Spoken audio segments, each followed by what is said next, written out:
நீங்க தூங்க போறீங்களா? சாப்பாடு வேண்டாமா? மாம் சொல்றதை கேளுங்க. ஆனா எனக்கு பசிக்குது. தாயே பசிக்குதுன்னு சொன்னேன்.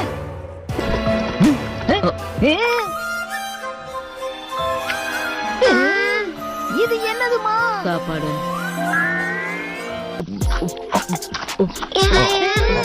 மாம், டாட், நீங்க என்ன பண்ணிக்கிட்டு இருக்கீங்க?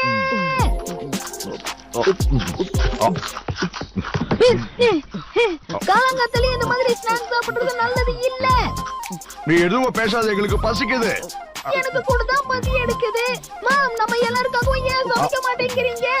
உன் கையில என்ன மருதாணிய போட்டிருக்க, நீயே சமைச்சுக்க வேண்டியதானே? இப்ப என்னாச்சு? காலையில ஏன் இந்த மாதிரி கத்திக்கிட்டே இருக்க? சொல்லு. நைனா, அது என்னோட ஒரிஜினல் ராயல் சாக்கோ சிப்ஸ். என் பர்மிஷன் இல்லாம அதை ஓபன் பண்ண கூடாது.